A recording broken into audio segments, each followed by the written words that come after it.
Bueno, continuamos con la clase. Disculpen que había pedido para hacer archivos más chicos, que se hagan de este modo, así que por eso se cortó y largamos la parte 2. Bien, nos introducimos ahora en otra ciudad, que es Viena, la Viena del fin de siglo. Para esto, para ver un poco más esa situación, les voy a subir que, por sugerencia de Pedro, él me lo pasó, una charla de Fernández Galeano sobre la Viena del fin de siglo. Principalmente el personaje se centra un poco más en la obra de Klimt, un pintor de esa época, y que fue miembro de la secesión vienesa. Así como tenemos que se llama Art Nouveau en París, que se llama la Escuela de Glasgow en el Reino Unido. Cuando nos acercamos a Viena, el grupo que tomó la posta y que llevó adelante este movimiento es el grupo de la secesión. En realidad fue un grupo muy organizado, ¿sí? Y que llegaron a tener su propia sede y tuvieron una gran importancia dentro de lo que es la sociedad de Viena del fin de siglo. Una sociedad muy movilizada, porque fíjense que ahí es donde aparece Freud, grandes artistas como Klimt, Koloman Moser, ¿sí? Moser es quien diseñó este cartel, es el cartel de la segunda exposición, a mí me encanta. Me encanta, yo veo la síntesis, yo veo estas composiciones y me encanta. Fíjense que también una letra en particular para este movimiento, ¿sí? No sé, me encanta, el modernismo me encanta, la síntesis que logra, el aporte que hace es increíble. La secesión es esto, bueno, la secesión, el nombre ya lo dice, lo que buscan es cortar, es una actitud secesionista, se dice cesar con lo que se viene dando, con lo que estaba pasando en la forma de hacer arte, de hacer arquitectura, con una crítica, como habíamos visto en los antecedentes, una crítica sobre el quehacer artístico y arquitectónico de esa época.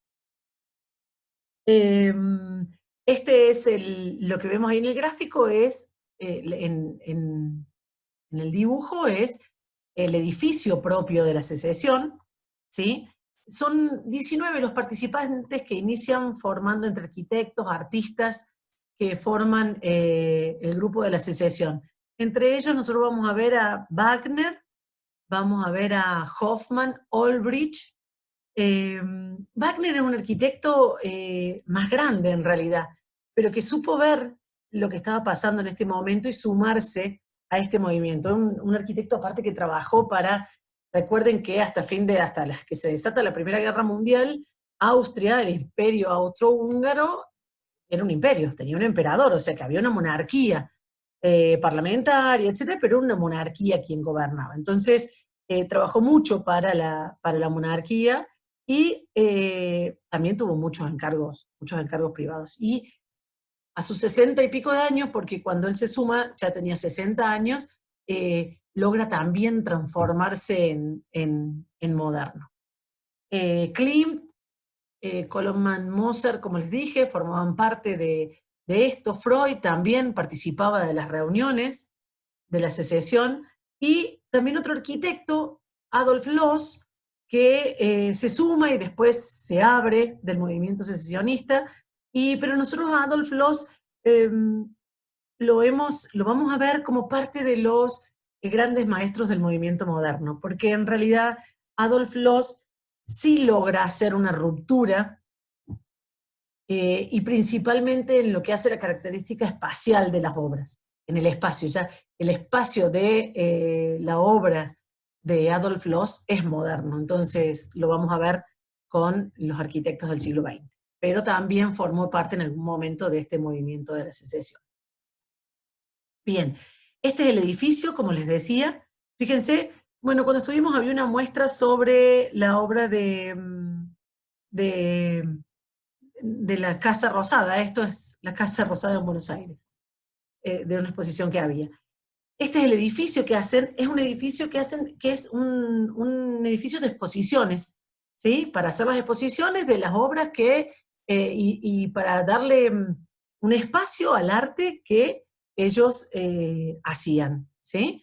Está ubicado ¿se acuerdan que quienes vieron el caso de Viena como intervención urbana de la ciudad postliberal, está ubicada sobre el el Ringstrasse, toda esa área donde se fueron ubicando, y tiene una ubicación cerca de Karlsplatz, que es una de las plazas, de uno de los espacios públicos más importantes. Entonces, fíjense que la cantidad de influencia que tenían este grupo de artistas en la Viena de esa época, para lograr esa ubicación, este terreno dentro de ese nuevo espacio donde la nueva burguesía se había acomodado con, como con sus grandes palacios y viviendas, etc. Fíjense que está coronada por una gran cúpula, que es una cúpula dorada, que está toda formada como por hojas, o sea, es con el peso, con la presencia de una cúpula, pero con lo etéreo de este grupo de hojas que empiezan a conformar la dorada ahí como coronando este espacio. A pesar de la modernidad de este grupo, fíjense cómo en la composición general uno puede leer todos los componentes del método: la simetría, un basamento, un desarrollo y un coronamiento, ¿sí? O sea, a pesar de la modernidad, este grupo no logra separarse de eso, ¿sí? En un poco la transmisión de lo que es la función, de lo que está pasando adentro. En una sala de exposiciones, para ver lo que está adentro, no necesita de ventanas, solo una parte administrativa, y uno después puede apreciar acá esa iluminación cenital que es propia de los espacios de exposición. La decoración, si bien son estos grandes volúmenes geométricos, casi desnudo, empieza a aparecer esta decoración que tiene motivos totalmente inspirados en la naturaleza, ¿sí? En animales, en seres así como estas medusas, también empiezan a aparecer, y todas estas hojas doradas que van conformando este gran friso. La frase que corona al edificio de la Secesión dice: a cada tiempo su arte, y a cada arte su libertad. Eso es lo que dice la frase que corona el edificio. O sea, siempre esa búsqueda de una expresión propia del momento, que es eso que hacíamos referencia en cada uno de las características de este modernismo.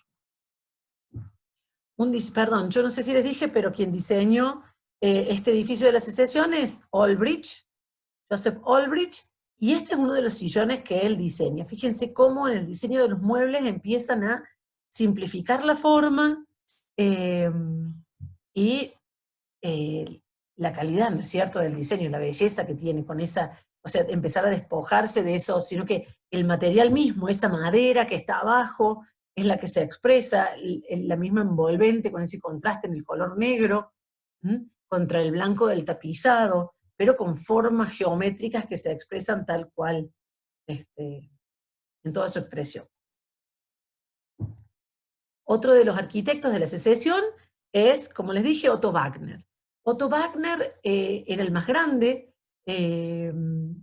empezó en un principio, si uno ve las obras del principio, son todas obras académicas en realidad, las que hace, pero en esta obra, y la que vamos a ver después, es donde él se suma naturalmente a este movimiento, y también se suma a la Secesión. Esta es una obra que él gana un concurso, es para la Caja de Ahorro Postal de Viena. Ya el encargo es bastante particular, porque es una caja de ahorro postal. Una caja de ahorro postal es que convoca y nuclea a pequeños ahorristas. O sea, esto no es la banca, no es la banca de los grandes banqueros, ya lo van a escuchar en realidad Fernández Galeano, que habla mucho de estos banqueros, cuál es la diferencia con esta propuesta, pero básicamente apunta a los pequeños ahorristas. Tiene que ver con también con el correo, con un sistema de ahorro que propone el Estado, ¿sí? Se hace un concurso con más de 30 participantes y gana Wagner, porque con la idea ya de esta visión de llegar a clases sociales diferentes, ¿no es cierto?, con el tema de la banca, con una propuesta diferente de banco, La propuesta de Wagner es la única que buscaba este nuevo lenguaje más moderno. Perdón, no es que buscaba un lenguaje más moderno, sino que se preocupa principalmente en los argumentos que él emite para el concurso, se preocupa principalmente por la función y por la tecnología para resolverla, ¿sí? No tanto por cuestiones de estilo. Entonces, todos los otros proyectos historicistas que están viendo cuál sería cuál sería el estilo que más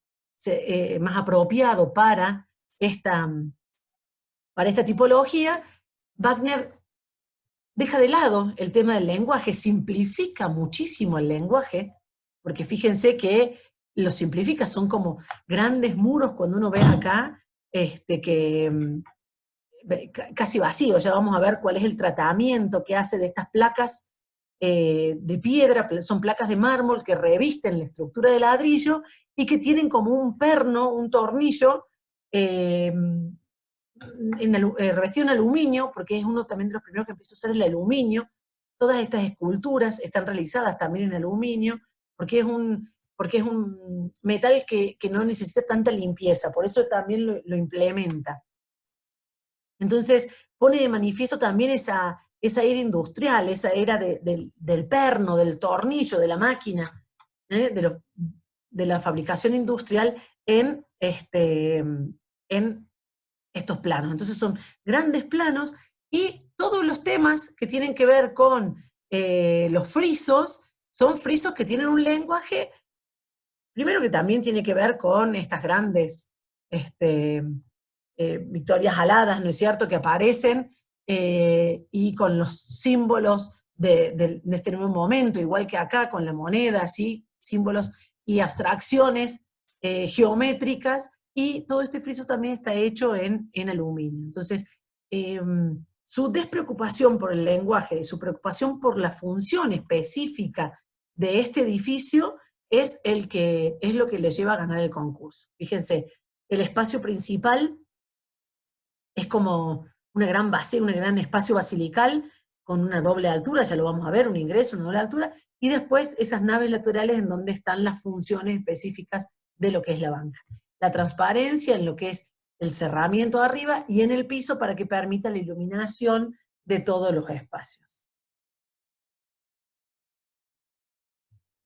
Este espacio, a mí, bueno, ya me habrán visto la cara de pava que pongo acá en el video, pero este espacio me encanta, es la modernidad que transmite el haberse despojado de todos los ornamentos, ¿sí? Porque no hay ornamentos, es el material, es el hierro y el vidrio lo que tienen presencia y la forma en la que arma el espacio, ¿sí? Entonces, fíjense, toda esta gran cubierta de hierro y vidrio que ilumina el espacio. El piso también está todo conformado, no les puse ya en otra foto, creo que lo vemos, por ladrillos de vidrio, entonces permiten la iluminación del espacio inferior que es donde funciona toda una parte del correo, y la modernidad que transmite es impresionante. Empieza, o sea, el despojo total de los ornamentos es notorio. Fíjense cómo las columnas, y más los ornamentos con un lenguaje clásico, en donde cada una de las partes tenía alguna resolución y un componente más, siendo un espacio principal como este. Imagínense lo que hubiesen sido el tratamiento de las envolventes, ¿sí? En cambio, de esto se despoja totalmente Wagner y logra este increíble espacio. Fíjense cómo aparece también el tema acá, vuelve a aparecer esto de la obra de arte total, ¿sí? Diseña la arquitectura, diseña estos detalles. Fíjense cómo es esta estructura metálica que envuelve las columnas, pero las envuelve solamente en la parte, en el último tramo, en el tramo inferior, con los remaches, con esta aparición de esa idea de la industria. En el piso, ¿sí? Estos son los ladrillos de vidrio, que permiten la iluminación de abajo. Esto es lo que reviste las vigas con también un diseño que va armando, fíjense que va armando y componiendo toda la arquitectura. Los muebles también los diseña, todo el mobiliario lo diseña Wagner, hasta estos banquitos, cada una de las sillas para la necesidad, para el espacio que hacía falta, para el uso que hacía falta, desde las sillas del gerente hasta estos bancos que necesitaban, lo va diseñando. Fíjense, hay como un montón de tipos de tipo de sillas para cada una de las necesidades. Fíjense lo que es la línea y el diseño de esta silla, es realmente hermosa. Todo lo que es estructura metálica está hecha con aluminio, también esto acá que se ve atrás, los radiadores de la calefacción, también en aluminio porque requiere menos mantenimiento. Bien, y otro de los concursos que gana y que le asigna, otro de los proyectos grandes que le asignan, es directamente para el emperador la realización de todas las estaciones, así como Guimard, ¿se acuerdan que hizo las estaciones del metro en París? A Wagner, y que trabaja junto con sus discípulos, entre los cuales está Olbrich también, le asignan el diseño de las estaciones del metro en Viena. Son como 28 o 29 estaciones las que tiene que diseñar. Y entonces, bueno, podemos ver cómo también se veía en el edificio de la caja de ahorro postal. Eso no se lo marqué, pero si tenemos que hacer un poco de referencia a lo que es la composición académica, no les puse una fachada completa, pero bueno, en la planta, ya en la planta, si bien tiene una figura que es como un trapecio, ¿sí? Uno puede trazar una grilla muy claramente, hay como una diferenciación de la entrada, ¿sí? Se ponen sobre el eje central el espacio más importante, los secundarios a los lados, después los patios, ¿sí? La grilla que va armando y el realce de las esquinas, que se ponen de manifiesto. Y en el alzado, cuando uno lo ve completo, ya ustedes buscarán alguna otra imagen, tiene un basamento, tiene un desarrollo y tiene un coronamiento, ¿sí? O sea, de eso es lo que no se puede desprender Wagner. Pero después, ¿no es cierto?, nos resulta que crea uno de estos espacios interiores y puede prescindir totalmente de lo que es la decoración y armar un espacio con la expresión de estos materiales totalmente modernos, como podrían ser el hierro y el vidrio. En estas estaciones también esto del método compositivo está presente, ¿sí? O sea, fíjense cómo es un eje de simetría, una composición con un basamento delicado, pero es un basamento, un desarrollo y un coronamiento, siempre en todas las partes, resalta el ingreso. Pero para poder resolver esta tipología que tiene que ver con el metro, con ese medio de transporte tan moderno, lo resuelve con un sistema prefabricado. Entonces, estas son todos una modulación de paneles, en realidad son paneles de mármol, es como un prefabricado un poco costoso, al fin y al cabo eran obras para el emperador, ¿sí? Con paneles de mármol y una estructura metálica, ¿sí? Entonces, fíjense cómo empieza a incorporar al diseño total de la obra arquitectónica ese nuevo lenguaje, esa nueva tecnología, esa nueva técnica, ese nuevo material, el hierro. El hierro que, de todos modos, todavía sigue teniendo una expresión de un lenguaje con esta connotación de una composición academicista. Pero fíjense en las puertas cómo empieza a aparecer esta línea látigo que ya vamos a ver con algunos detalles, cuáles son los temas que toma. Esto es un girasol, son temas que no habíamos visto en otras obras. El dorado, porque tiene que ver con el emperador, por eso el tratamiento, ¿sí? O sea, la obra del imperio siempre tiene esa riqueza. Acá aparecen las flores, toda esta temática de temas orgánicos y vegetales. Fíjense acá lo que es una placa con este tratamiento, con este dibujo de dorado, con la estilización de las líneas, en estos paneles, todo prefabricado, realmente realizado en la fábrica y después montada en cada una de las estaciones. Bien, estas son un par de obras que hemos visto de Wagner, y otro que perteneció a la secesión vienesa es Joseph Hoffmann. Esta es una obra que no está en Viena, este es el Palacio Stocklet, que está en Bruselas, pero es una obra como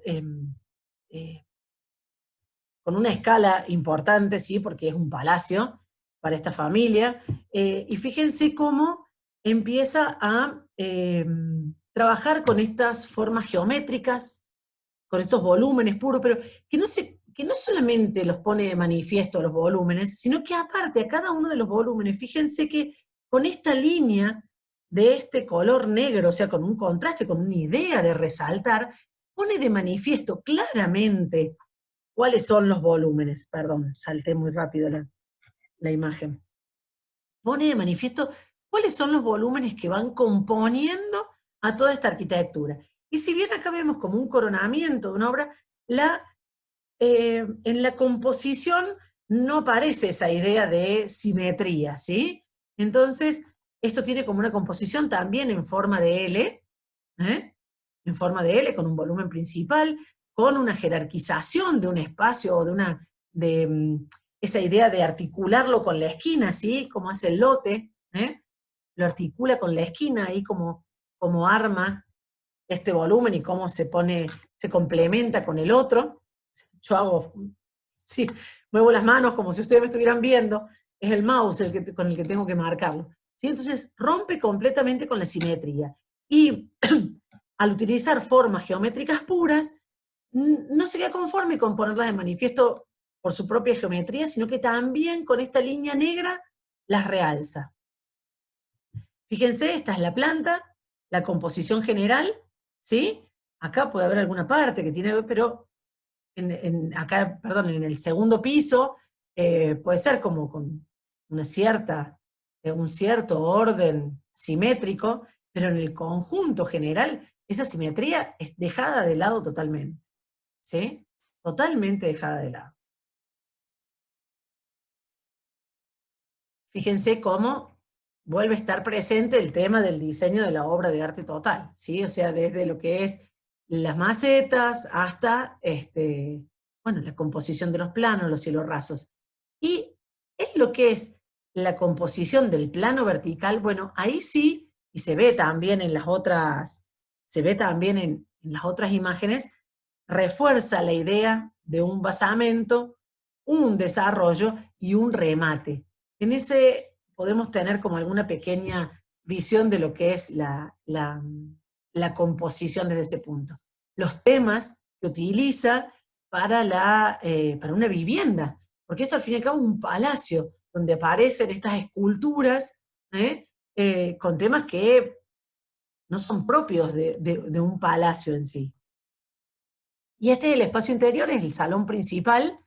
Esta obra es una obra de Klimt preciosa, que está en uno de los laterales del salón, ¿sí? La familia Stocklet se la encarga junto con el diseño que hace Hoffman para la obra, ¿sí? Y fíjense cómo es también el despojo de toda la decoración. Es el material el que se expresa en sí, la riqueza de estos mármoles, pero los planos son planos completamente lisos. Y esto no me digan que no es lo moderno. Yo ese sillón lo quiero para mi casa.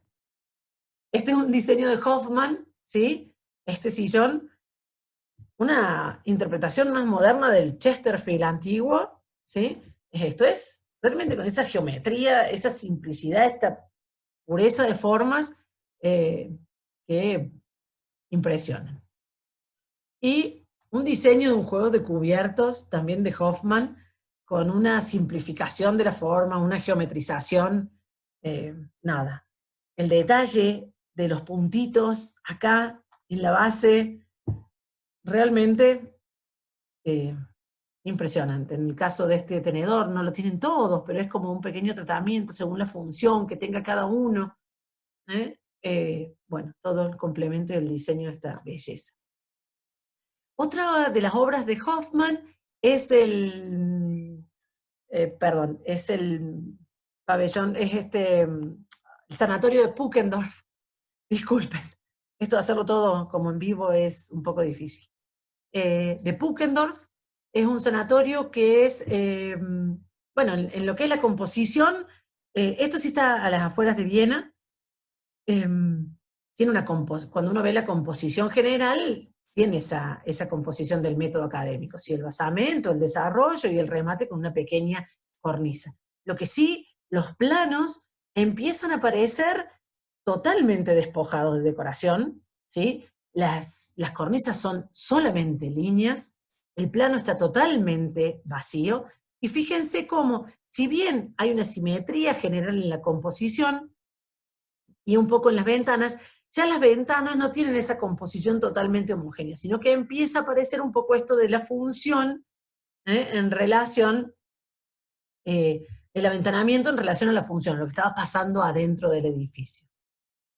Y cuando nos acercamos, esos grandes planos tienen un tratamiento que lo liso del basamento, este detalle de cerámicas, de mayólicas, que van recorriendo y remarcando cada una de las aberturas con una delicadeza impresionante, y este otro plano, para diferenciarse del de abajo, no solamente en el color, sino que el tratamiento del revoque tiene también esta textura más gruesa que lo diferencia y crea como un contraste entre uno y otro.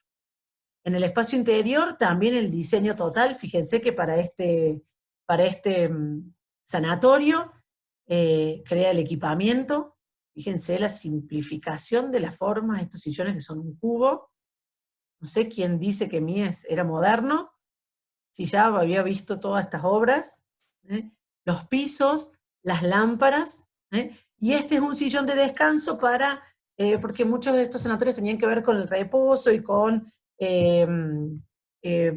cura de tratamientos para gente con problemas respiratorios, entonces estos eran para reposar y tomar sol